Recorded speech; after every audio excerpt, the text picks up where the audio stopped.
everyone, welcome to Crazy Physics। तो today's continue Tier 2 DSSB 2014 paper. उस paper में I think है 64 question है वो हो चुके हैं, जो कि अभी जो पार्ट चल रहा है वो क्वांटम मैकेनिक्स का चल रहा है, जिसमें हम ऑलरेडी है वो EMT क्लासिकल मैथमेटिकल फिजिक्स है वो कंप्लीट कर चुके हैं। जो हमारे पास जो 2014 का पेपर था वो नियरली जो कम्प्लीटली है नेट सिलेबस से रिगार्डिंग था, लेकिन जो 2018 का पेपर था वो एडवांस लेवल में था फीमेल का, और मेल का बिल्कुल ही इजी था। लेकिन जो टायर 1 का जो पेपर था 2014 में जो हुआ था वो बिल्कुल ही नॉर्मल पेपर था। अगर आप टायर 2 को इजीली कर लेते हो तो आपका टायर 1 है वो बिल्कुल इजी हो जाएगा, मतलब आपको करने की भी नीड नहीं है। लेकिन अगर कोई चाहता है टायर 1 भी करवाओ तो इतना टाइम भी नहीं है, जस्ट आप टायर 2 को ही करो। अगर टाइम हो सका तो मैं कोशिश करूँगी टायर 1 को अभी कुछ क्वेश्चंस का सॉल्यूशंस अपलोड करने की, जो कि मिस ज़रूरी है। नहीं तो मैं अभी जो क्वेश्चंस करवाने लगी हूँ, ये जो क्वेश्चन है जो अभी आए हुए वो तो मैं करवा ही रही हूँ, लेकिन उस टॉपिक से रिलेटेड जो भी क्वेश्चन आएगा फ्यूचर्स में मैं उसको भी कंप्लीट अच्छे से एक्सप्लेन करने की कोशिश करूँगी। ओके, जितने भी अभी मैं कुछ वीडियो अपलोड करने वाली हूँ उन सभी वीडियोज़ में। ओके, तो अब हम कंटिन्यू करेंगे। अब जो हमारे पास है जो 65 क्वेश्चन, एक्चुअली जो हमारे पास है कितने क्वेश्चन हो चुके थे, 64 हो गए थे लास्ट वाली वीडियो में। जो एक क्वेश्चन था वो हाइड्रोजन एटम का था, वो थोड़ा सा लंबा हो गया था, इसलिए तो आज 65 क्वेश्चन करते हैं। तो अगर जो 65 क्वेश्चन है वो हार्मोनिक ऑसिलेटर से रिलेटेड है, ठीक है। इससे पहले भी एक क्वेश्चन आया है हार्मोनिक ऑसिलेटर से, तो सबसे पहले मैं क्वेश्चंस को करवाती हूँ और फिर जो भी हार्मोनिक ऑसिलेटर से रिलेटेड जितनी भी इंफॉर्मेशन है वो सभी मैं यहाँ पे लिखवाऊंगी। आप प्लीज़ कॉपी में नोट डाउन करना, क्योंकि जो देखो जो क्वेश्चन है वो नियर अबाउट 300 आने हैं, ठीक है। 300 क्वेश्चन है, आपको विद इन 180 मिनट में करने हैं, राइट। तो मीन्स एक क्वेश्चन को 1 मिनट भी नहीं देना, तो क्वेश्चन कुछ ऐसे आएगा कि कुछ लेंथी क्वेश्चन होंगे, कुछ एवरेज क्वेश्चन होंगे, तो कुछ बिल्कुल ही इजी क्वेश्चन होंगे। जस्ट आपने क्वेश्चंस को देखा और टिक किया, ठीक है, विद इन 1 सेकेंड या 2 सेकेंड की अगर थोड़ी बहुत भी नॉलेज है तो जो भी मैं लिखवाऊंगी आपको डायरेक्ट है वो रिजल्ट याद करने हैं, राइट। तो देखो क्वेश्चन हमारे पास है जो 65 क्वेश्चन है, ये दिया है हमारे पास कैट एंड स्टेट।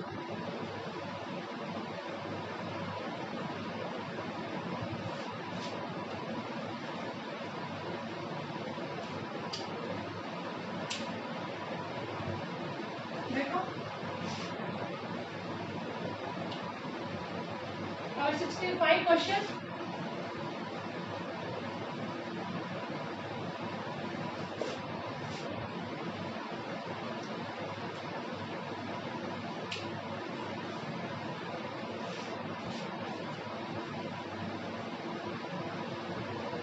क्वेश्चंस में बोलना है, उसने क्या दिया है, एक कैट एंड स्टेट दी है। इसको हम कौन सी स्टेट बोलते हैं, कैट एंड बरा के फॉर्म में होती है ये वाली स्टेट। तो यहाँ पे कौन सी स्टेट दी है, एक एंड स्टेट दी है। Are the normalised eigen kets of the Hamiltonian corresponding to the linear harmonic oscillator. जो भी हमारे पास लीनियर हार्मोनिक ऑसिलेटर का जो फंक्शन होता है, जो वेव फंक्शंस होता है उसके कोरिस्पोंडिंग, ठीक है। अब इसने यहाँ पे जो हमारे पास है इसने क्या कहा, जब भी मैं इस पे अगर ये एंड स्टेट अप्लाई करती हूँ हैमिल्टोनियन पे, तो ये क्या देता है हमें, एनर्जी आइगन वैल्यू देता है E, राइट। और इसकी जो वैल्यू होती है वो कितनी होती है, n+1/2 h ओमेगा, ये दी है इसने, राइट। अब इसने क्या कहा, वेयर n है, जो हार्मोनिक ऑसिलेटर्स में मैं पहले भी बता चुकी हूँ, जो इससे पहले वाली वीडियो बनाई थी, हार्मोनिक ऑसिलेटर्स में n है वो 0 से स्टार्ट होता है। लेकिन चाहे वो हमारे पास सिमेट्रिक का केस हो, चाहे वो एसिमेट्रिक का केस हो, या फिर कोई भी केस हो बॉक्स का, उसमें हमेशा n की वैल्यू 1 से स्टार्ट करते हैं, 0 नहीं लेते। 1 नंबर का क्वेश्चन आ सकता है, क्यों नहीं लेते, क्योंकि वो अनसर्टेनिटी प्रिंसिपल को वॉयलेट करता है। हिल्बर्ट स्पीस का एलिमेंट होता है, लेकिन किसको वॉयलेट करता है, उसको फॉलो नहीं करता, अनसर्टेनिटी प्रिंसिपल्स को। ओके, तो यहाँ पे ये दिया है। अब इसने पूछा मैट्रिक्स एलिमेंट पूछा, किसके अंदर, n+1 और x और n, ये पूछा है इसने कि इसमें जो मैट्रिक्स एलिमेंट है वो क्या होगा, राइट। तो देखो सबसे पहले है, मैं आपको बताती हूँ यहाँ पे सबसे पहले देखो यहाँ पे क्या x है, ये क्या है n+1 एक अनदर स्टेट है और n स्टेट यहाँ पे थी।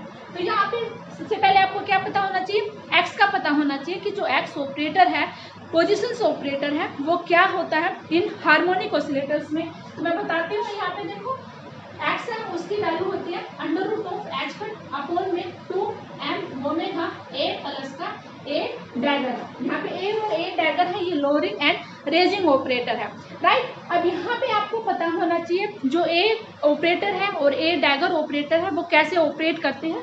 देखो a है जो ये कैसे ऑपरेट होगा, स्टेट पे लोअरिंग ऑपरेटर है, तो ये एक स्टेट को कम कर देगा। कौन सी स्टेट, n है, इसको एक से कम करेगा, मीन्स इसमें से एक माइनस करेंगे। जो भी स्टेट यहाँ पे है उसको एज इट इज लिखो और यहाँ पे क्या आएगा, एक स्टेट को कम कर दो, इसमें से 1 का सब्ट्रैक्शन कर दो, राइट। और a डैगर है जो रेजिंग ऑपरेटर है, ये क्या करता है, जो भी यहाँ पे है उसमें क्या करना, 1 का इंक्रीमेंट करना है और उसको एज इट इज लिखना है। ऑलवेज रिमेंबर दैट, क्योंकि ये जो ये 2 स्टेट है इन पे मोस्टली क्वेश्चन आते हैं, राइट। अब इस तरफ अगर मुझे इन 2 फॉर्मूलेज का पता है तो ये क्वेश्चन है इजीली हम सोल्व कर सकते हैं। देखो कैसे होगा, सबसे पहले आप लिखो यहाँ पे x ऑपरेटर की वैल्यू लिखो h अपॉन में 2m ओमेगा और a प्लस का a डैगर और यहाँ पे कितना आएगा, राइट। अब यहाँ पे ये क्या है, कांस्टेंट है, ठीक है, क्योंकि h है वो ऑलरेडी कांस्टेंट, 2 कांस्टेंट, m है वो कांस्टेंट होगा। एंगुलर फ्रीक्वेंसी, तो यहाँ पे आप इसको बाहर निकालो, तो मैंने बाहर निकाल लिया, अंदर का क्या रहा, a प्लस का a डैगर और n स्टेट, राइट। अब आप क्या करो, इसको ओपन करो, दिखाई दे रहा है ना, ठीक है। अब देखो यहाँ पे इसको ओपन करोगे तो ये एज इट इज आएगा। अब यहाँ पे इन दोनों को, ये क्या है, कॉम्बिनेशंस में है, तो अलग अलग सेपरेट करो बोथ टर्म्स को। तो कैसे लिखेंगे हम, यहाँ पे n प्लस का 1 a n एंड प्लस का कैट a डैगर और n। अब यहाँ पे आप इन दोनों स्टेट को, अब देखो ये लोअरिंग ऑपरेटर है, किस पे ऑपरेट है, n पे, तो ये वाला फॉर्मूला लिखो। यहाँ पे a डैगर है, किस पे ऑपरेट है, n स्टेट पे, तो यहाँ पे ये लिखो, ठीक है। लिखो यहाँ पे ये वाला सेम है, सेम रहेगा आगे का, तो यहाँ पे लिखो h अपॉन में 2m omega and lowering operator पे ऑपरेट करूंगी तो क्या आएगा, √n as it is and plus का और इस पे क्या आएगा, अगर मैं स्टेट पे ऑपरेट करूंगी इसमें 1 का इंक्रीमेंट एंड √n प्लस का 1 आ गया। अब यहाँ पे आप जस्ट मैं यहाँ पे करती हूँ, देखो इसको मैं यहाँ पे लिखती हूँ, ये एज इट इज आएगा √h अपॉन में 2m ओमेगा और यहाँ से कितना आएगा, √n को आप बाहर लो, तो देखो यहाँ से स्टार्ट किया मैंने एंड यहाँ से कितना आया मेरे पास, n प्लस का 1 n एंड जो दूसरी है, जो दूसरी सेकंड जो टर्म से उससे कितना आया, √n प्लस 1 है, उसको मैंने बाहर निकाला and n plus 1 and n plus का 1, राइट। अब ये क्या होता है, मेरे पास 1 होता है क्योंकि सेम स्टेट में है, और ये क्या है डिफरेंट स्टेट में, तो यहाँ पे क्या आएगा, 0 आएगा। तो मेरे पास जो ओवरऑल जो आंसर आएगा वो कितना आएगा, h अपॉन में 2m ओमेगा एंड यहाँ से कितना आया मेरे पास, √n प्लस का 1 and this is your right answer. तो आपका कहाँ लिखा मैंने आंसर, यहाँ पे लिखा, हाँ। तो ये आपका पास है, आंसर है। सो जो सेकंड ऑप्शन है वो क्या है हमारे पास, राइट ऑप्शन है, ठीक है। सो अब देखो मैं इस हार्मोनिक ऑसिलेटर से जनरल जो कुछ भी इंफॉर्मेशन है, छोटी बहुत लिटिल बिट, आप उनको प्लीज कॉपी में नोट डाउन करो। जस्ट आपको पेपर से पहले जस्ट उनको ही रिवाइज करना है, जो भी MSc के सिलेबस से रिगार्डिंग है, ठीक है। एंड थोड़ा बहुत कुछ एक्स्ट्रा नॉलेज होनी चाहिए, लिटिल बिट, और इससे ज़्यादा करने की जरूरत नहीं है। देखो क्या,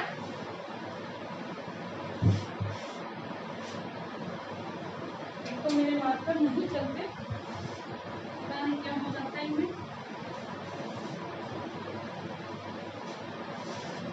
जस्ट 1 मिनट रुको, मैं इंक डालती हूँ।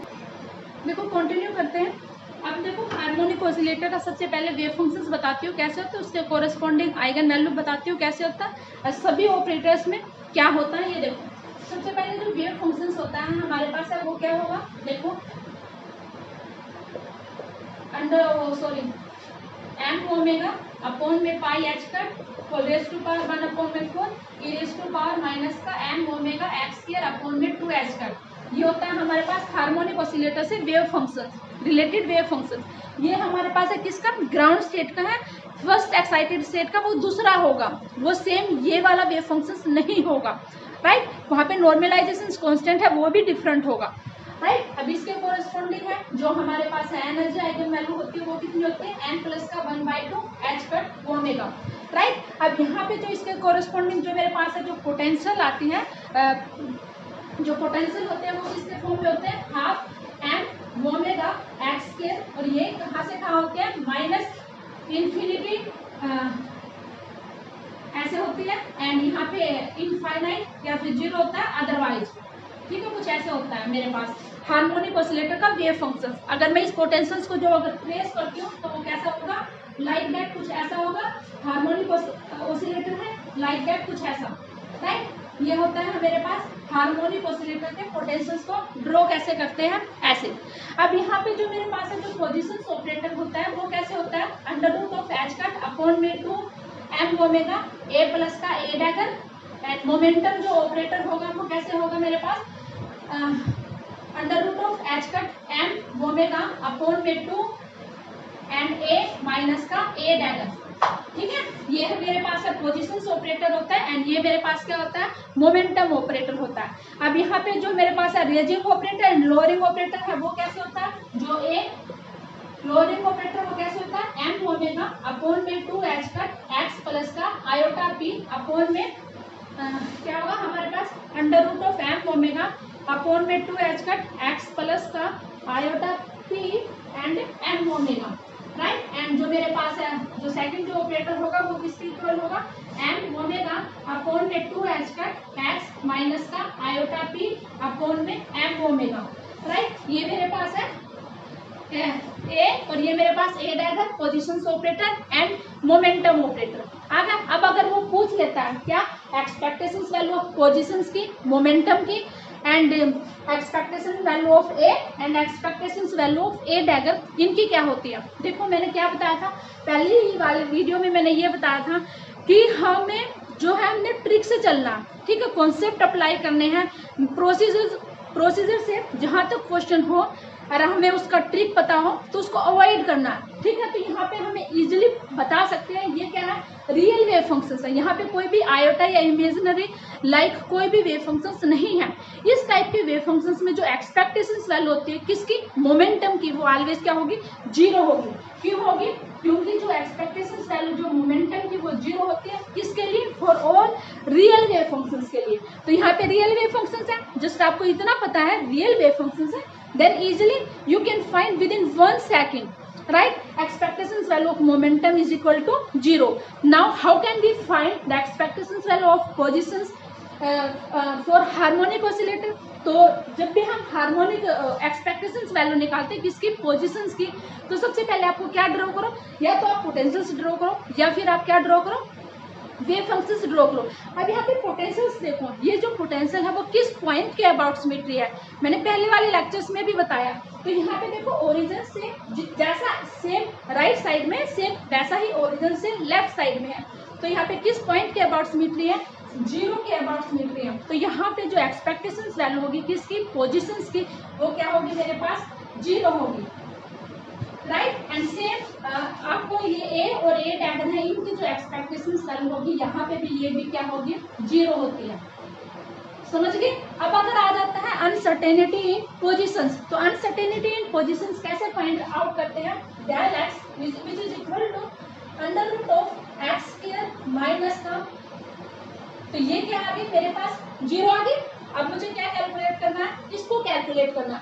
तो आप इसको डायरेक्ट याद रखो, कैसे, क्योंकि अभी मैं करवाने बैठूंगी तो लॉन्ग जाएगा, तो आप डायरेक्ट इस रिजल्ट को याद रखोगे। कैसे याद रखोगे, एक्सपेक्टेशंस वैल्यू किसकी, एक्स स्क्वायर की। अब यहाँ पे देखो मैं थोड़ा सा कुछ मेथड भी बता देती हूँ याद कैसे करना। मेरे पास क्या था, एक्स की वैल्यू ये थी, यहाँ पे क्या निकालना, एक्स स्क्वायर निकालना। तो यहाँ पे अगर मैं इस टर्म्स का एक्स स्क्वायर लूंगी तो रूट से 2 पावर है वो कैंसिल हो जाएगी, तो ये वाली पावर है एज इट इज आएगी एच कट सॉरी अपॉन में 2m ओमेगा, इसके साथ में जो मल्टीप्लाई में आएगा सिर्फ वो क्या आएगा 2n प्लस का 1 आएगा, राइट। अब अगर मैं क्या निकालूं एक्सपेक्टेशंस वैल्यू किसकी, मोमेंटम की, वो किसके इक्वल आएगा, मोमेंटम का ये रहा। अब इसका स्क्वायर करोगे तो कितना आएगा, रूट से स्क्वायर कैंसिल हो जाएगा, तो यहाँ पे आएगा h cut m omega upon में 2 एंड ए माइनस का एक डैगर आ गया।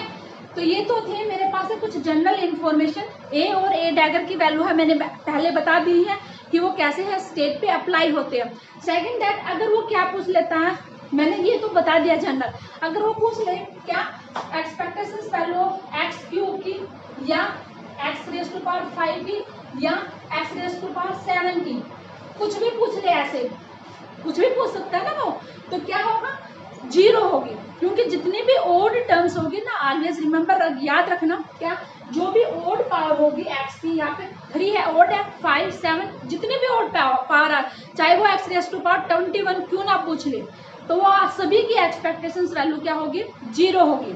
आपको कैलकुलेट करने की नीड नहीं है। कभी आप एक्स की क्यूब लेके देखो, यहाँ पे इसका क्यूब लो फिर ऑपरेट करो, वो क्वेश्चन इतना लंबा बन जाएगा आपसे सोल्व भी नहीं होगा, समझ गए। अब यहाँ पे इसकी अब ऐसे ही सेम जो भी हमारे पास है, जो मोमेंटम है, मोमेंटम में भी क्या होगी एक्सपेक्टेशंस वैल्यू ऑफ इसकी, मैं यहाँ पे लिखती हूँ, यहाँ पे मैं इसको इरेज करती हूँ,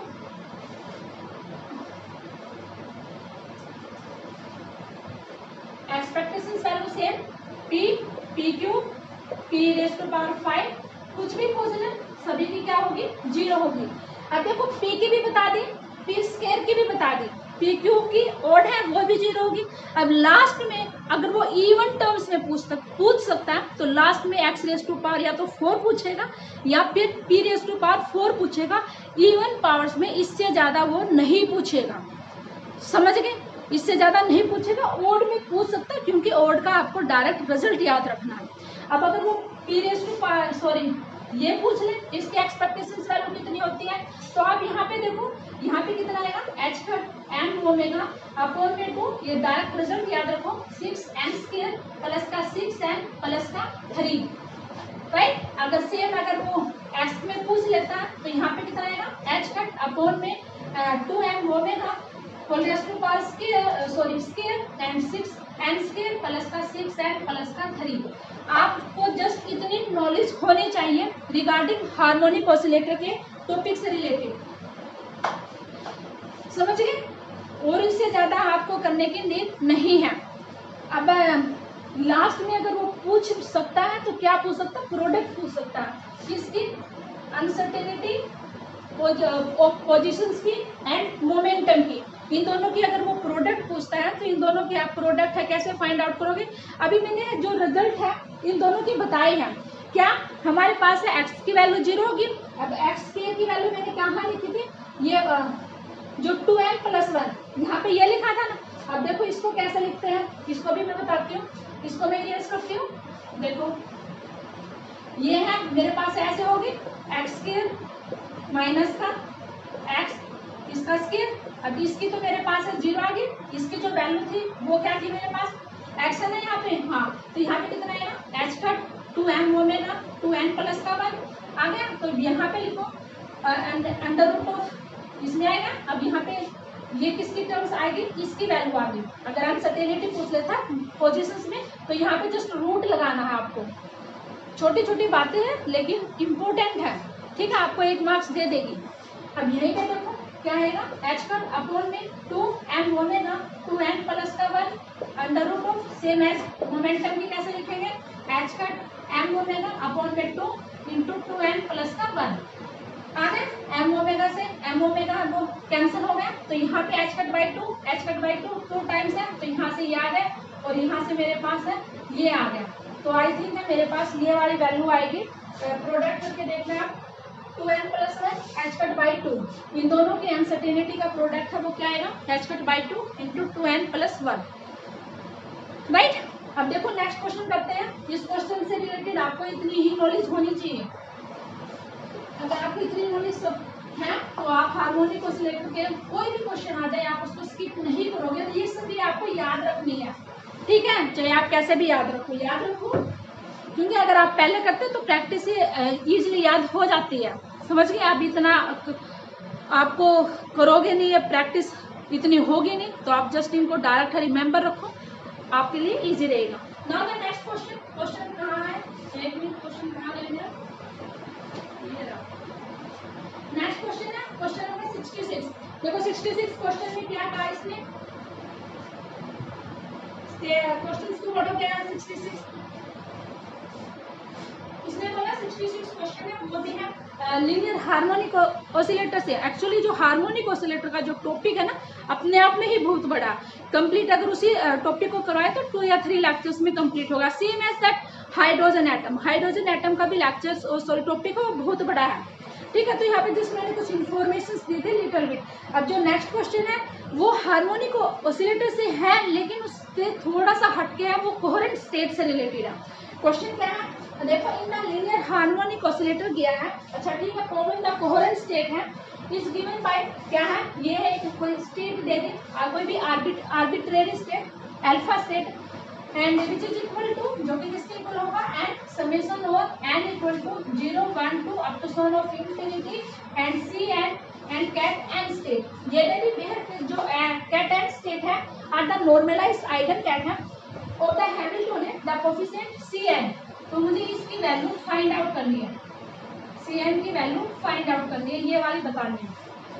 ठीक है, जब भी कोई भी आर्बिट्रेरी स्टेट ले, तो कोई भी हो, तो वो हर एक आर्बिट्रेरी स्टेट है जो हमारे पास जो कुछ नॉर्मल जो कंडीशन होती है वो ऑलवेज फॉलो करती है इन क्वांटम मैकेनिक्स में। जैसे यहाँ पे कुछ कंप्लीटनेस की कंडीशंस को फॉलो करेगी। दूसरी बात है ये क्या होगा? एक एक्सेप्टेबल वेव फंक्शंस होगा, मीन्स इस टाइप की एडमिसेबल वेव फंक्शंस होगा। तो ये सारी की सारी कोई भी आर्बिट्रेरी स्टेट हो, जो भी हम लेंगे वो सारी की सारी क्वांटम मैकेनिक्स की कंडीशंस को फॉलो करेगा। ठीक है, अब यहाँ पे देखो कैसे करना है, हमें क्या निकालना है? Cn फाइंड आउट करना।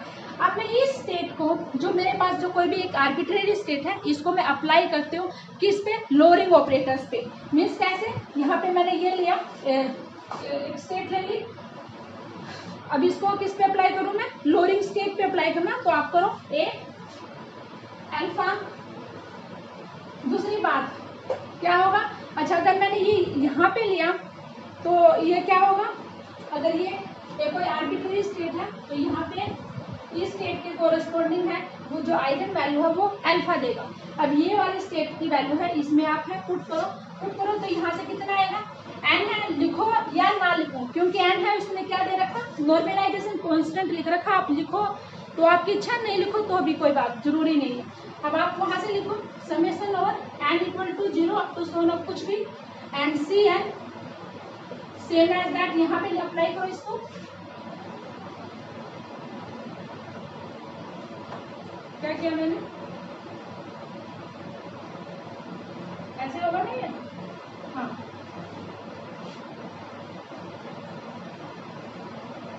ठीक है। अब आप है इसको ओपन करो। कैसे ओपन करोगे? एन की वैल्यू आप है पुट करते जाओ और कुछ नहीं करना। तो आप यहाँ पे फर्दर एन की वैल्यू पुट करेंगे तो मेरे पास है कितना आएगा? अच्छा, यहाँ पे है ना, ये आ गया तो ये 2 बार नहीं आएगा ना, इसे निकलती है। ठीक है, अब यहाँ पे अप्लाई करो। ये ए है, अब यहाँ पे एन की वैल्यू है इसमें और इसमें सेम एज दैट। वहाँ पे अप्लाई करोगे तो कितना आएगा? ए। जब मैं एन की वैल्यू 0 लेती हूँ तो यहाँ पे आएगा C0 C1 C2 S1, यहाँ पे सेम अल्फा, और इधर भी ऐसे ही ओपन करो इसको तो क्या आएगा? यहाँ पे C0 C1। इम्पोर्टेंट है ये वाला टॉपिक भी, मोस्टली नेट में भी आता है, जेस्ट में भी आता है, गेट में भी आ जाता है कई बार क्वेश्चन। तो यहाँ पे तो DSSB में आया हो। अब यहाँ पे क्या करो? अब इसको जो लोअरिंग ऑपरेटर है इसको अप्लाई करो यहाँ पे। अब देखो, मैं जब भी मैंने क्या बताया था अभी लास्ट वाले में, root n into n minus का 1, राइट? जो भी स्टेट होती है यहाँ पे उसमें से एक को सब्ट्रैक्ट करना और सेम जो स्टेट को यहाँ पे लिखना। लेकिन यहाँ पे 0 है, अगर मैं इसमें से एक सब्ट्रैक्ट करूँगी तो यहाँ पे क्या आएगा? -1 आएगा। तो -1 को नहीं लेते, तो ये वाली टर्म्स तो लेंगे नहीं। और यहाँ पे जो ए है वो इस पे ऑपरेट होगा। तो यहाँ पे जब ए है ऑपरेट होगा तो यहाँ से कितना आएगा? रूट एन और ये वाली स्टेट प्लस का C2 इस पे अप्लाई करेंगे तो यहाँ पे क्या आएगा? √2 1 and same as that C3 √3 ये आएगा, right.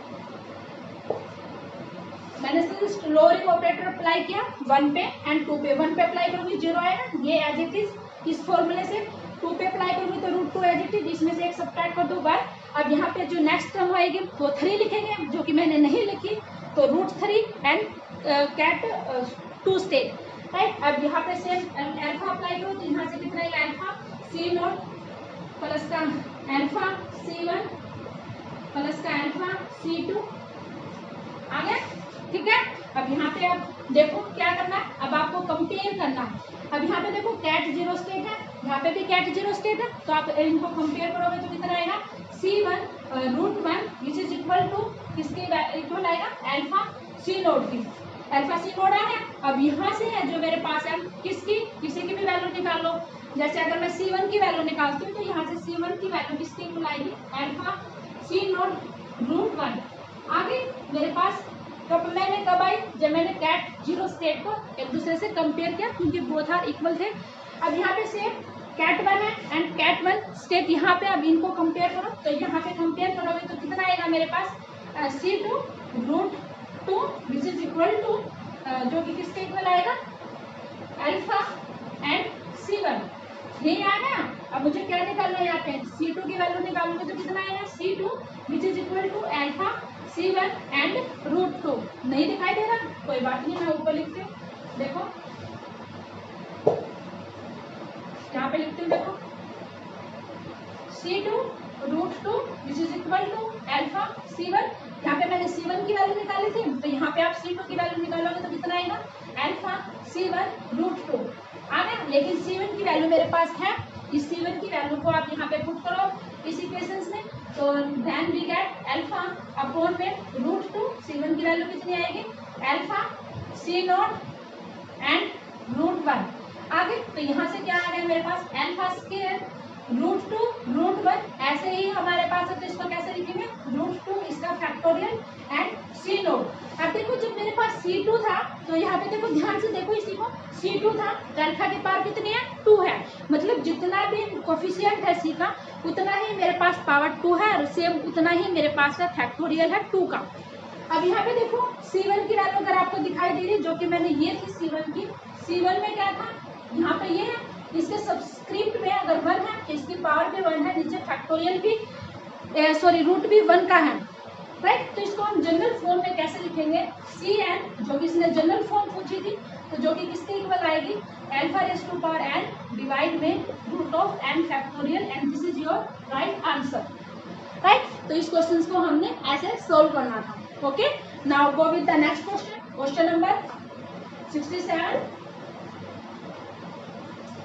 Please please please subscribe करो चैनल को, शेयर करो जितना ज़्यादा हो सकता है, क्वेश्चन बताया करो, आपको सॉल्यूशंस है वो कैसे लगे, फीडबैक दिया करो, राइट।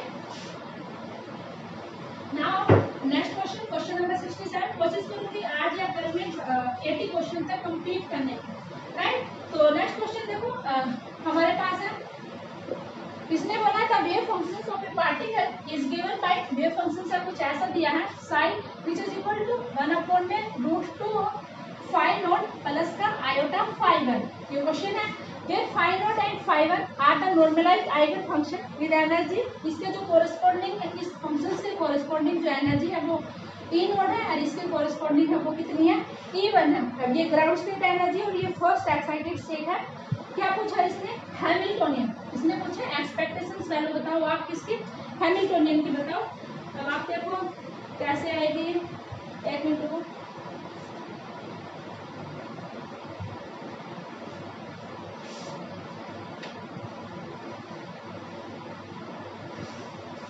सबसे पहले आपको क्या देखना, जो भी वेव फंक्शंस गिवन हो वो नॉर्मलाइज्ड है कि नहीं है।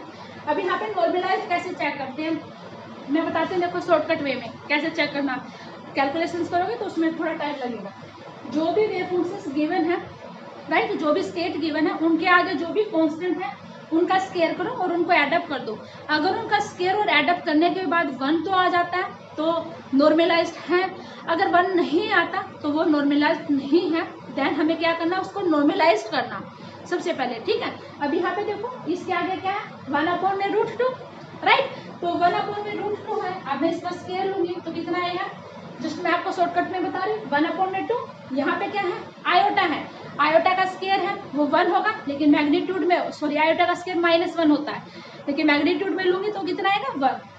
तो यहाँ पे जो वैल्यू है वो कितनी आई, 3/2, जो कि 1 के इक्वल नहीं है। सो मेरे पास जो ये वाला फंक्शन है वो नॉर्मलाइज्ड नहीं है। सबसे पहले देखो इसको कैसे लिखते हैं, नॉर्मलाइज्ड नहीं है ये इतना पता लग गया। अब इस क्वेश्चन को निकालने के एक नहीं बहुत सारे मेथड है। या तो आप ऐसे करो, कैसे, जो भी यहाँ पे लिखते हैं उसको बीच में लिखते हैं, कैसे, साई एच साई डिवाइड में कॉन्जुगेट, जो भी यहाँ पे है जिसके भी कोरस्पॉन्डिंग है ये ऐसे लेना है, ठीक है। यहाँ पे क्या लिखते हैं, अगर नॉर्मलाइज नहीं है तो आप यहाँ पे लिख दो नीचे, जो भी ऊपर कांस्टेंट आएगा एंड जो नीचे जो कांस्टेंट आएगा वो कैंसिल हो जाएगा, ठीक है। या फिर आप पहले इसको नॉर्मलाइज करो और फिर आप है डायरेक्ट है कैलकुलेट करो। देखो कैसे कैलकुलेट करेंगे। अब आपको पता लग गया होगा कि ये वाला जो फंक्शन है नॉर्मलाइज नहीं है, तो सबसे पहले हम इसको क्या करेंगे, नॉर्मलाइज करेंगे। तो नॉर्मलाइज हम वो कैसे करेंगे, कैट साइज स्टेट लिखे, तो यहाँ पे हम एक कांस्टेंट मान लेंगे। नॉर्मलाइज एक्चुअली क्या है, किसी एक कांस्टेंट की वैल्यू है, तो यहाँ पे ए मान लिया मैंने, a/√2 फाई नॉट प्लस का a आयोटा फाई 1 आ गया। अब नॉर्मलाइज कैसे निकालते हैं, यहाँ पे देखो, अब ये वाला मेरे पास स्टेट आ गया। अब आप इसको क्या करोगे, नॉर्मलाइज करोगे। अब यहाँ पे मैंने जो स्टेट में लिखा था तो आप है इसको स्टेट की फॉर्म में लिखो। यहाँ पे मैंने आगे ये लिखा है तो इसको भी आप ऐसे लिखो, समझ गए। अब आप है इसको कैसे करोगे, नॉर्मलाइज करोगे तो कैसे करोगे, ऐसे करोगे। ये हमारे पास किसके इक्वल आना चाहिए, 1 के इक्वल आना चाहिए। तो यहाँ पे देखो इसका स्क्वायर तो a² प्लस का, यहाँ पे कितना आएगा, a² आएगा प्लस का a² which is equal to 1। तो यहाँ से ओवरऑल कितना आ गया, 2 1 means 3a²/2 which is equal to 1। a² किसके इक्वल आया, 2/3 एंड a की जो वैल्यू आ गई वो किसके इक्वल आ गई, √2/3, जो कि मेरे पास है इस वेव फंक्शंस का क्या आया, नॉर्मलाइज्ड कांस्टेंट आया, जिसकी वैल्यू कितनी है, a which is equal to √2/3 आ गया। अब यहाँ पे आप क्या करो, √2/3 से अपने इस फंक्शंस को कंप्लीट मल्टीप्लाई करो, क्योंकि यहाँ पे a की वैल्यू आ चुकी है ना, तो a की वैल्यू है यहाँ पे पुट करो। अब मैं यहाँ पे a की वैल्यू पुट करती हूँ तो कितना आएगा, √2/3 है, √2/3 मल्टीप्लाई में 1/√2 फाई नॉट स्टेट a, यहाँ पे भी पुट करो, √2/3 आयोटा आगे, √2 से √2 कैंसिल, तो यहाँ से कितना आ गया, आ गया।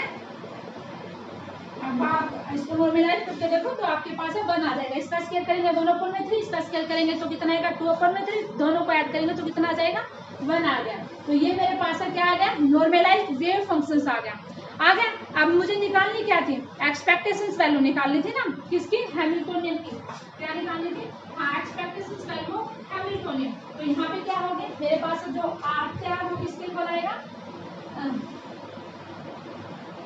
हैमिल्टोनियन या ई, जो भी किसके इक्वल आता है, प्रोबेबिलिटी और ई। अब यहाँ पे इनके कॉरेस्पॉन्डिंग क्या प्रोबेबिलिटी है और यहाँ पे फाई नोड है वो क्या है, जस्ट आपको ये वाली वैल्यू है वो पुट करनी है। अब करो, यहाँ पे देखो प्रोबेबिलिटी क्या है, जो भी यहाँ पे जो भी वेव फंक्शंस गिवन हो उसके आगे जो भी आता है उसका स्केयर कर दो। मैंने इससे पहले वाली वीडियो में बताया था, आई थिंक वो 62 क्वेश्चन था, ठीक है। तो इसका स्केयर करोगे तो कितना आएगा, 1/3। अब इसके कोरस्पॉन्डिंग जो एनर्जी दी है वो कितनी दी है, E0 प्लस का, इसके कोरस्पॉन्डिंग प्रोबेबिलिटी इस वेव फंक्शंस के कितना आएगा, इसका स्केयर करो तो कितना आएगा, 2/3। इसके कोरस्पॉन्डिंग जो एनर्जी है वो कितनी गिवन है, E1, ठीक है। अब यहाँ पे या तो आप इसको ऐसे लिखो या फिर आप अदर मेथड भी है, ठीक है। तो अब यहाँ पे आप सोल्व करो, E0/3 प्लस का 2 E1/3 which is equal to E0 plus का 2 E1/3 which is our right answer, ठीक है। ये आपके इस क्वेश्चन का राइट आंसर है। Now next question, question number 69 question में क्या कहा, देखो 69 क्वेश्चंस बिल्कुल भी इजी है। मैंने 2 वीडियोस अपलोड कर रखी है, वो आप प्लीज जरूर देखना, क्योंकि उन 2 वीडियो से आपको मीन्स बिल्कुल ही शॉर्ट ट्रिक है। वीडियो कौन सी है? वे हैं परटर्बेशंस निकालने की, बिल्कुल इन ट्रिक वे में। आई थिंक मैंने एसटेट के बाद जो वीडियो डाली है 2 वीडियोज, वो वही है। आप प्लीज उनको जरूर देखना, और चाहे कुछ देखो या ना देखो, ठीक है। उन वहाँ से क्वेश्चन आता ही आता है, और मोस्टली ऐसे सिंपल वे में आता है, ठीक है। कभी आप वहाँ पे प्रोसीजर्स करने लगो और आप एक ही क्वेश्चन में 5 या 6 मिनट को वेस्ट कर दो, ठीक है। देखो ये वाला क्वेश्चन है, हम ट्रिक से ही करेंगे, अगर वैसे करेंगे तो इसमें टाइम लगेगा। क्वेश्चन क्या है? एक परटर्बेशंस गिवन है। क्या गिवन है?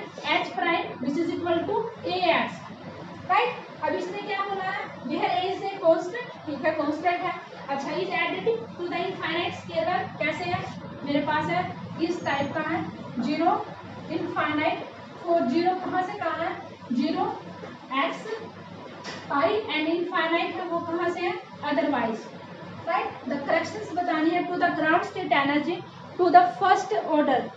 हाँ, ग्राउंड स्टेट में करेक्शंस बतानी है, कहाँ तक? फर्स्ट ऑर्डर में। तो हम कैसे, देखो कैसे करना, कुछ नहीं करना इसमें।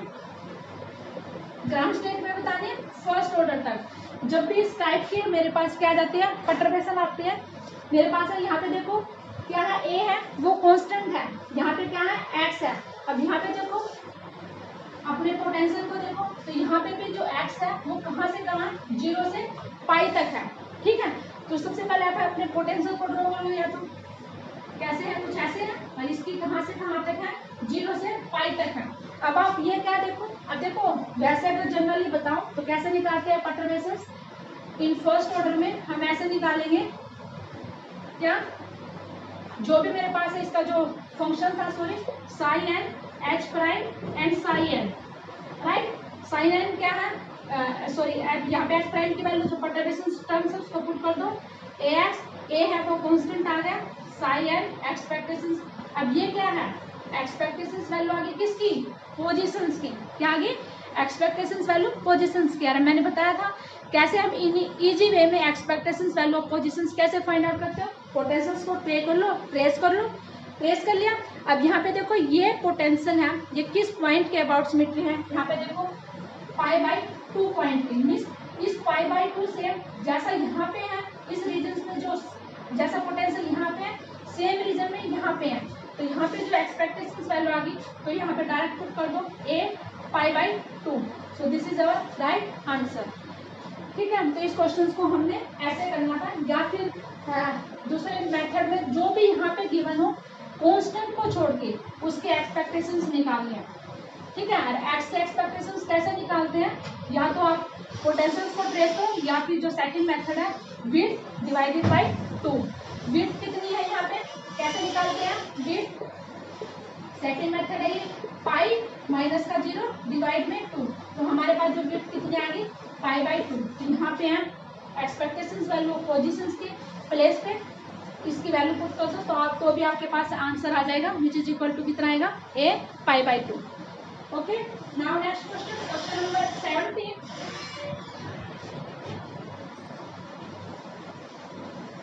क्वेश्चन नंबर जो 70 है वो WKB मेथड से है, ठीक है। WKB अप्रोक्सीमेशन से बिल्कुल इजी है, एक ट्रिक अप्लाई होगी और विद इन 1 सेकंड में हम उस क्वेश्चन को कंप्लीट करेंगे। क्वेश्चन नंबर 70 क्या है? एक पार्टिकल लिया गया हम, कैसा? इन 1 डायमेंशन में मूव करता है, पोटेंशियल कैसा पोटेंशियल गिवन है? Vx which is equal to a x⁻⁶, right. फिर a है वो रियल कांस्टेंट है, for large value n is the quantised energy value En। अब यहाँ पे मुझे क्या बतानी है?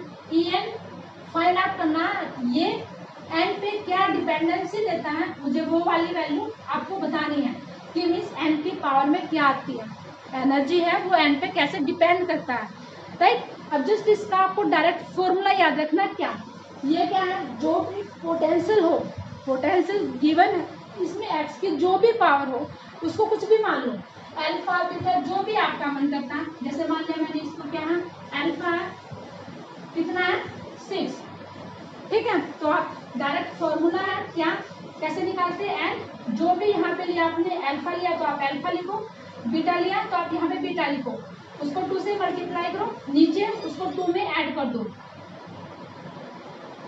ये है मेरे पास ट्रिक। अब यहाँ पे आप एनर्जी फाइंड आउट करोगे तो कितना आएगा, अल्फा की वैल्यू कितनी है 6, पुट कर दो ऊपर, 12 डिवाइड में कितना आएगा 8, 4 से कैंसिल होते हैं 3/2। तो यहाँ पे हमारे पास जो आंसर आएगा वो कितना आएगा 3/2। तो which is our right answer. तो इस क्वेश्चन को हमने ऐसे सोल्व करना था, ठीक है। तो नेक्स्ट क्वेश्चन है वो 71 है, तो उस क्वेश्चन को करेंगे हम नेक्स्ट वीडियो में। So thanks for watching this video and wait for next video.